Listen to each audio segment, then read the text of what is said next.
जय हिंद साथियों, स्वागत है आपका मेरे YouTube channel banking information with Amitosh Shukla में। और मैं हूं अमितोष शुक्ला। पहले तो आप सबको मैं सॉरी बोलना चाहता हूं, क्योंकि मैंने बोला था कि मैं 27 को एग्जाम के बाद ही कट ऑफ का वीडियो लेके आऊंगा 28 को या 29 को। बट कि आप लोगों ने न्यूज में देखा होगा कि 26 की शाम को यहाँ पर कुछ असामाजिक तत्वों ने अशांति फैलाने की कोशिश की, दंगे भड़काने की कोशिश की बरेली में। आप लोगों ने न्यूज में देखा भी होगा। बट बहुत बढ़िया काम किया यहाँ की पुलिस ने, प्रशासन ने, कि उसको टाइमली रोक दिया गया। उसके ही एहतियातन के तौर पर 27 से 72 घंटे के लिए इंटरनेट पूरी तरीके से बंद था बरेली में, जिसके कारण मैं ये वीडियो जो बनाना था मुझे 28 या 29 को, वो मैं नहीं बना पाया। फिर कल सुबह इंटरनेट बहाल हुआ है यहाँ पे 72 घंटे के बाद 30 को। और कल मैं इसलिए वीडियो नहीं बना पाया क्योंकि कल मेरा रिटायरमेंट था। Now finally I am x Indian air force. कुछ लोग मुझे पूछते भी थे तेरा आर्मी में है या नेवी में है या एयरफोर्स से रिटायर हुए, कब रिटायर हुए? तो मैं कल ही रिटायर हुआ हूँ। Now I am x air force. मैं कल रिटायर हो गया हूँ। कल मैं अपने रिटायरमेंट में बिजी था। आप लोग देख भी रहे होंगे मेरा थोड़ा गला आज खराब है, क्योंकि मैं लास्ट 3-4 दिन से रिटायरमेंट के चलते मेरी कुछ ना कुछ पार्टियां हो रही थी, उन पार्टियों में बिजी था और मैं अपने रिटायरमेंट में बिजी था। कल रिटायरमेंट होने के बाद आज मैंने ये वीडियो बनाया है आप लोगों के लिए, जिसमें मैं आपको एसबीआई प्री की एक्सपेक्टेड कट ऑफ बताऊंगा, आईबीपीएस प्री के बारे में बताऊंगा, क्या सेफ स्कोर आपका होना चाहिए आईबीपीएस प्री के बारे में। और आपको अब आईबीपीएस, क्योंकि आपका परसों आईबीपीएस प्री लगा हुआ है, इस बार आईबीपीएस केवल 2 ही दिन में हो रहा है, 4 और 5 तारीख को ही है। डेट 3 थी, 4, 5 और 11 को, बट वो 2 दिन में ही कंडक्ट हो रहा है, 4 और 5 को। तो आपको अब लास्ट में इसमें क्या क्या करना है, एक एक करके हम एक एक टॉपिक पे बात करेंगे।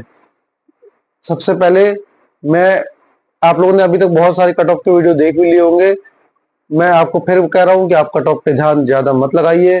आप लोग बहुत मैसेज कर रहे थे मुझे, इसलिए मैं ये वीडियो बना रहा हूं कट ऑफ का। बट मैं तो यही कहूंगा कि अभी आईबीपीएस के आप पेपर पे पूरा ध्यान रखिए। उसके बाद फिर 5 तारीख के बाद फिर आप आईबीपीएस और एसबीआई दोनों मेंस की तैयारी करके चलिए। एसबीआई में प्री निकालना बहुत आसान है। एसबीआई में प्री निकालना आसान है, बस एसबीआई हमेशा मेंस में फंसाता है लोगों को। एसबीआई मेंस में 60 का जो ईयर मार्क है, 60 का जो उन्होंने एक अपना मिनिमम मार्किंग कर रखा, वो पार करना मुश्किल हो जाता है। बट इसके उल्टा आईबीपीएस में उल्टा है। आईबीपीएस में प्री निकालना थोड़ा मुश्किल रहता है, क्योंकि प्री की कट ऑफ थोड़ी हायर साइड में जाती है। आईबीपीएस में प्री निकालना थोड़ा मुश्किल रहता है, बट मेंस में फिर फाइट कम हो जाती है, और वहां कोई 60 का हमारे पास बैरियर भी नहीं है। तो आप लोग कोशिश करिए आईबीपीएस और आरआरबी इनके प्री निकालने में ज्यादा आप मेहनत करिए। अभी अभी तो आपका 2 दिन बाद एग्जाम ही है, तो आप लोगों ने अच्छी तैयारी की होगी। आपने एसबीआई प्री दिया है, फिर आईबीपीएस प्री दे रहे। अभी एग्जाम्स की सीरीज है लाइन से। आप लोग, बहुत लोग होंगे जिन्होंने एसएससी भी बीच में दिया होगा। आईबी के भी 2-3 एग्जाम आए थे। आईबी का पे ग्रेड 7 वाला एग्जाम आया था, एक आईबी एसए वाला एग्जाम आया था, अभी 2 दिन पहले ही हुआ है। तो आईबी के भी लोग एग्जाम दे रहे हैं। कुछ लोगों ने रेलवे एनटीपीसी का एग्जाम दिया होगा, उसका प्री का रिजल्ट आ चुका है। उसका मेंस 13 अक्टूबर को लगा हुआ है। ओआईसीएल मेंस आपका 28 अक्टूबर को लगा हुआ है। उसके बाद फिर आईबी का आपका एसीआईओ का मेंस का एग्जाम आ जाएगा, आईबीएसए का मेंस का एग्जाम आ जाएगा, तब तक एसबीआई मेंस का एग्जाम आ जाएगा, फिर आईबीपीएस मेंस का एग्जाम आ जाएगा। आईबीपीएस मेंस का एग्जाम होते ही नेक्स्ट वीक में आरआरबी प्री आ जाएगा। तो आपके लगातार एग्जाम लगाए हुए, इससे आप लोग अपनी पढ़ाई को बिल्कुल चुस्त रखिए, दुरुस्त रखिए। आप एक दिशा में, एक डायरेक्शन में आप पढ़ते रहिएगा। अब मैं एक एक करके एक एक टॉपिक पे बात करूंगा। पहले जिसका आप लोग बहुत दिन से इंतजार कर रहे थे, आप लोगों ने बहुत सारे वीडियो देख भी लिए होंगे, अलग अलग यूट्यूब चैनलों ने बनाए हैं। तो मैं अपने हिसाब से, जो मेरा एक्सपीरियंस है, क्योंकि लास्ट ईयर ही मैंने एग्जाम क्लियर किया है। एग्जाम मेरे बहुत सारे साथ के बंदे जिन्होंने मेरे साथ एग्जाम लास्ट ईयर दिया था, बट अनलकली उनका नहीं हुआ था, इस बार फिर एग्जाम दे के आए। तो उन सबसे भी मुझे जो फीडबैक मिला है, और भी बहुत सारे लोगों से जो फीडबैक मिला, उसके बेसिस पर मैंने ये तैयार किया। अगर एग्जाम की बात की जाए तो 21 तारीख की थर्ड शिफ्ट पूरे 12 शिफ्ट में सबसे मॉडरेट थी। उसको नॉर्मलाइजेशन का थोड़ा फायदा हो सकता है। 21 तारीख की थर्ड शिफ्ट को थोड़ा फायदा होगा, बाकी लगभग सारी शिफ्ट सही थी। केवल 27 तारीख की फोर्थ शिफ्ट में सिंप्लीफिकेशन कम हो गए थे, नंबर सीरीज 5 आ गई थी, सिंप्लीफिकेशन 5 आ गए थे।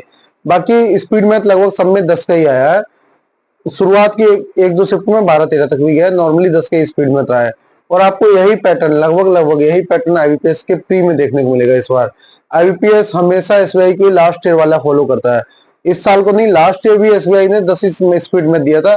तो इस बार पूरी उम्मीद है आईबीपीएस भी इस बार 10 ही स्पीड मैथ देगा, 10-12 से ज्यादा स्पीड मैथ नहीं देगा। क्वाड्रेटिक इक्वेशन आजकल प्री में आना धीरे धीरे लगभग ही खत्म हो गई है, क्योंकि क्वाड्रेटिक इक्वेशन का बढ़ा हुआ रूप या जिसे अलजेब्रा बोलते हैं वो अब एसबीआई और आईबीपीएस कोई भी एग्जाम उसके मेंस में आने लगा है। अच्छा खासा वेटेज रखता है, वो 4 से 5 नंबर का आता है मेंस में, एसबीआई में भी और आईबीपीएस में भी। इसलिए हमें नंबर सीरीज, सिंप्लीफिकेशन, ये दो चीजें ही ज्यादातर देखने को मिल रही है।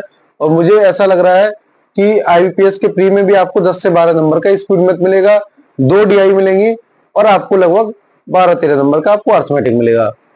रीजनिंग में आपको पता ही है 50-50 का खेल होता है। आधा आपको 17-18 नंबर का मिसलेनियस मिलेगा, 17-18 नंबर का आपका सीटिंग पजल मिलेगा। इंग्लिश भी सेम, एक आरसी मिलेगी, क्लोज टेस्ट मिलेगा, पैराजंबल या सेंटेंस रीजन मिलेगा, वर्ड स्वैप, वर्ड यूज और थोड़ा बहुत मिसलेनियस, यही है। आईबीपीएस में कितना, अभी मैं कट ऑफ आपको प्रेडिक्ट करके नहीं बता सकता हूँ, क्योंकि कट ऑफ तो बहुत सारी चीजों पर निर्भर करती है। वैकेंसी तो एक ओनली एक फैक्टर है, बट मेन है कि एग्जाम का आपका लेवल क्या आ रहा है, कौन सी शिफ्ट कठिन आ रही है, कौन सी शिफ्ट सिंपल आ रही है, वो सब चीजें देख के जब 4 और 5 दोनों दिन की 8 शिफ्ट कंप्लीट हो जाएंगी, उसके बाद मैं 6 अक्टूबर को इसके ऊपर एक वीडियो लेके आऊंगा एक्सपेक्टेड कट ऑफ का। बट मैं आज आपको आईबीपीएस का सेफ स्कोर बता दूंगा कि आप कितने स्कोर को सेफ माने। एक एक करके मैं पूरी बात करूंगा। पहले आप जो ये टेबल देख रहे होंगे मेरे पीछे, मैंने बनाई है एसबीआई प्री के कट ऑफ के लिए। तो अब आइए हम देखते हैं एसबीआई प्री का कट ऑफ कितना जा सकता है। तो मैं टेबल लेके आया हूँ आपके लिए जिसमें एसबीआई की प्री की एक्सपेक्टेड कट ऑफ है। ये मैं आपको एक बार बता रहा हूँ, ये एक्सपेक्टेड है क्योंकि ये पहली बार मैं प्रिडिक्ट कर रहा हूँ अपने अनुभव के आधार पर, और जो हमें फीडबैक मिला है मुझे, क्योंकि मेरे साथ के बहुत लड़के ऐसे हैं जो लास्ट टाइम मेरे साथ एग्जाम दिया था, बट अनफॉर्चुनेट उनका नहीं निकल पाया, वो लोग इस बार एग्जाम देके आए हैं, उनसे मैंने फीडबैक लिया है। और भी बहुत सारे दोस्त हैं मेरे जिन्होंने मुझे अलग अलग जगह से, हर स्टेट के बंदों ने मुझे फीडबैक दिया है। ये आपको जो डाटा मैं तैयार करके दिया हूँ, ये अप्रोक्सीमेट 600, तो एक मेरा जो व्हाट्सएप ग्रुप है 600 प्लस बंदे उसी पे हैं, उन लोगों ने मुझे दिया है। बाकी बहुत सारे लोगों ने कमेंट में बताया, बहुत सारे लोगों ने मैसेज में बताया। तो अप्रोक्सीमेट ये 700 लोगों का डाटा है, 700 लोगों से डाटा मिला है, और जो मेरा एक्सपीरियंस खुद का है उसके बेस पे मैंने ये तैयार किया है टेबल आपके लिए कट ऑफ की। तो आइए देखते हैं कितनी कितनी कट ऑफ जाएगी। गुजरात में 22 वैकेंसी थी, 30 का नंबर जा सकती है। आंध्र में 31 वैकेंसी थी, 39 जा सकती है। कर्नाटका में 133 वैकेंसी थी, 12 जा सकती है। एमपी में 32 थी, 45 जा सकती है। हरियाणा में 13 वैकेंसी थी, 61 जाएगी कट ऑफ। पंजाब में 17 वैकेंसी थी, 50 कट ऑफ जाएगी। हिमाचल में 6 वैकेंसी थी, 47 उम्मीद है। तमिलनाडु में 38 वैकेंसी थी, 35 कट ऑफ। राजस्थान में 50 कट ऑफ। वेस्ट बंगाल में पिछली बार 0 गई थी, इस बार वैकेंसी के हिसाब से 20 कट ऑफ जा सकती है। यूपी में 69 वैकेंसी में 53, बिहार में 54, महाराष्ट्र में लास्ट ईयर 0 गई थी, इस बार 10-15 के लगभग रहेगी, हो सकता है 0 भी चली जाए, 10-15 तक ही जाएगी। दिल्ली में 50, यूके में 55, आसाम में लास्ट ईयर भी 0 गई थी, इस बार भी 0 जाएगी। झारखंड में 45, केरल में 50, उड़ीसा में 50, तेलंगाना में 35। इसके बाद मैं आपको अब आईबीपीएस के बारे में बताऊंगा। परसों आप लोगों का एग्जाम है आईबीपीएस का। आप लोग एसबीआई में जो कुछ गलतियां करके आए हैं थोड़ी बहुत, उन पर ध्यान दीजिए। 2 दिन है आपके पास, जितना ज्यादा हो सके मॉक लगाइए प्री के, ज्यादा ज्यादा मॉक लगाइए। मॉक के नंबर पे मत जाइए कितने नंबर आ रहे नहीं आ रहे, अब जितने भी आ रहे हैं, बट आप ज्यादा से ज्यादा मॉक लगाइए। स्पीड जितनी आप लगा सकते हैं, 2 दिन में आप जितने ज्यादा मॉक लगा के जाएंगे एग्जाम में, उतना आपको फायदा होगा। जैसे कि मैं हमेशा कहता हूँ कि मॉक लगाने से आपका टाइमर चलता है, टाइमर चलने से आपका दिमाग चलता है, दिमाग चलने से आपका पेन तो चलेगा ही चलेगा। और मॉक की फीलिंग अलग होती है, जब आप मॉक लगाएंगे तो उसकी एक अलग फीलिंग होती है। वो फीलिंग से ही आपका बहुत सारा एग्जाम का डर निकलेगा। इससे ज्यादा से ज्यादा आप लोग मॉक लगाइए, 2 दिन में जितना हो सकता है आपसे उतना आप मॉक लगाइए, उसका एनालिसिस करिए। मॉक में नंबर पे मत जाइए, परसेंटाइल पे जाइए। आपके परसेंटाइल अगर 80 प्लस आ रहे हैं, then you are doing a very good job. अब हम बात करते हैं आईबीपीएस की, कि आईबीपीएस में आपका सेफ स्कोर कितना होना चाहिए, आप कितना टारगेट होना चाहिए करने का। बाकी आईबीपीएस की एक्सपेक्टेड कट ऑफ का वीडियो 5 तारीख को 8 शिफ्ट खत्म होने के बाद 6 तारीख को बताऊंगा मैं कि कैसे कितना कितना किसमें कट ऑफ जा सकता है। अभी सेफ स्कोर कितना होना चाहिए, अगर आप बिहार, हरियाणा और उड़ीसा से अगर आपने फॉर्म फिल किया है तो आपका टारगेट 60 प्लस का होना चाहिए। 60 प्लस आपके यहाँ कट ऑफ जा सकती है। अगर आपने पंजाब, अरुणाचल प्रदेश, हिमाचल प्रदेश, यूपी, उत्तराखंड, राजस्थान, दिल्ली और झारखंड, यहाँ कहीं से आप अगर एग्जाम देने जा रहे हैं तो आपकी दिमाग में मिनिमम 55 प्लस का टारगेट होना चाहिए। बाकी सब जगह कट ऑफ 50 से नीचे जाएगी, ये मेरा अनुमान है। अब आपको क्या क्या करना चाहिए, कैसे आपका पेपर में आपको अपनी अप्रोच रखनी चाहिए कि आपका 55 प्लस या 60 प्लस नंबर आए। आपको मैंने एक बार, अगर आपको याद हो, मैंने अपने पिछले वीडियो में भी ये कहा था कि बैंकिंग में मैजिकल नंबर है वो 60 का है। आप अपने दिमाग एक 60 का लेके चलिए, चाहे प्री हो या मेंस हो, कुछ कोई भी एग्जाम हो, एसबीआई हो, आईबीपीएस हो, आरआरबी हो, आपके दिमाग में एक नंबर 60 हमेशा होना चाहिए कि मुझे कम से कम 60 का बैरियर पार करना है। चाहे किसी का प्री हो, चाहे किसी का मेंस हो, अगर आप 60 प्लस ले आए तो आपका सिलेक्शन पक्का है। आरआरबी में 70 प्लस होता है, क्योंकि वहां मैंने बताया आपको हिंदी और कंप्यूटर आता है, तो वहां पे थोड़ा स्कोर हायर साइड में जाता है। बट अगर आपका 60 प्लस स्कोर आ रहा है, आईबीपीएस के प्री में भी आ रहा हो, मेंस में भी आ रहा है, एसबीआई के प्री हो, एसबीआई का मेंस हो, अगर आपके दिमाग में 60 प्लस है तो आपका कोई भी एग्जाम नहीं रुकेगा। तो आपको हमेशा अपना, आप किसी भी स्टेट से फिल कर रहे हो, आपके कट ऑफ भले ही 0 जाती हो, बस आपके दिमाग में टारगेट हमेशा 60 का होना चाहिए कि हमें 60 कम से कम, मतलब 60 लेके आने। अगर आप 60 का टारगेट लेके चलेंगे तो आप अच्छा करके आएंगे। अब 60 नंबर लाना कैसे है, जैसे मैंने आपको बताया, मैथ में स्पीड मैथ 10 से 12 नंबर का आएगा, 2 डीआई आएंगी, 12-13 नंबर का अर्थमेटिक आया। सेम प्रोसीजर जो मैंने आपको पहले बताया था वही आपको अभी भी फॉलो करना है। स्पीड मैथ ढूंढ ढूंढ के पहले उसको उड़ाइए, क्योंकि जब आप स्पीड मैथ करेंगे ना, शुरू में आपने का शुरू के 7 मिनट में, 8 मिनट में अगर वो 12-13 नंबर कर लिए तो आपका कॉन्फिडेंस बढ़ जाएगा। तो बचे हुए जो 12-13 मिनट में, उसमें आपके अच्छे खासे क्वेश्चन अटेम्प्ट हो जाएंगे। पहले स्पीड मैथ करिए, फिर 2 डीआई में से 1 डीआई कम से कम करिए, उसके बाद अर्थमेटिक करिए। अगर दोनों डीआई हो रही है तो वेल एंड गुड है, नहीं तो कम से कम 1 डीआई करिए। उसके बाद अर्थमेटिक के जो 2-4 छोटे छोटे टॉपिक है, 2-4 क्वेश्चन है, वो करिए। तो आप मैथ में आराम से 18 से 20 नंबर यहाँ से ला सकते हैं।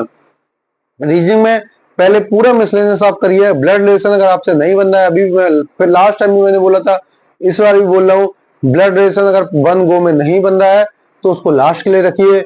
मीनिंगफुल वर्ड को स्किप करिए, उसको अटेम्प्ट मत करिए।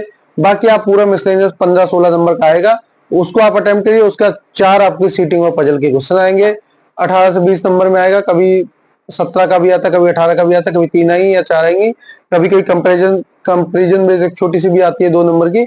तो वो सब करिए, छोटे छोटे टॉपिक। तो 20 से 22 नंबर आपको रीजनिंग से लेके आने हैं, और इंग्लिश में आपको नेगेटिव मार्किंग से बचना है।